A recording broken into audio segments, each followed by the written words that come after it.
So hi guys, ఇప్పుడే పడుకొని లేచి రీల్స్ అయితే స్క్రోల్ చేస్తుంటే నాకైతే ఈ గరికపాటి గారిది ఒక రీల్ అయితే వచ్చింది. ఆ రీల్ చూడంగానే నిజంగా ఇదంతా కరెక్టే కదా అని అనిపించింది. ఆ రీల్లో ఆయన ఏం చెప్పిండు అని అంటే, నీ దగ్గర ఎప్పుడైతే ఆస్తులు అంతస్తులు ఇవన్నీ ఉంటాయో ప్రతి ఒక్కడు నువ్వే మాట అంటే అది నువ్వు ఇక దైవం లాగా అన్నమాట. ఎందుకంటే నీ దగ్గర ఆస్తులు ఉన్నాయి, అంతస్తులు ఉన్నాయి కాబట్టి నువ్వేదంటే అదే కరెక్టు.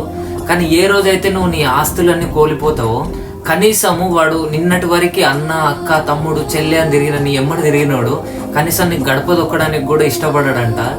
అది ఎందుకు అనేది ఆయన చెప్పిన తర్వాత నాకు నిజంగా చాలా సర్ప్రైజింగ్ అనిపించింది. నువ్వు అన్ని అప్పడుగుతావేమో అని భయం అంట.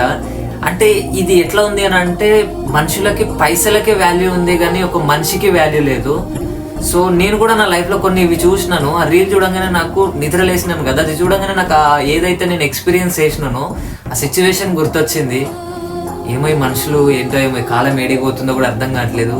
మనిషికి విలువ ఇస్తే మనిషికి మనిషి సహాయపడతాడు కానీ పైసలు ఏముంది, ఈ రోజు ఉంటే రేపు పోతుంది. ఈ రోజు వాడు కోల్పోయాడు పైసలు, రేపటి రోజు నువ్వు పోవచ్చేమో, నీ దగ్గర పోయినప్పుడు వాని దగ్గర పైసలు రావచ్చేమో.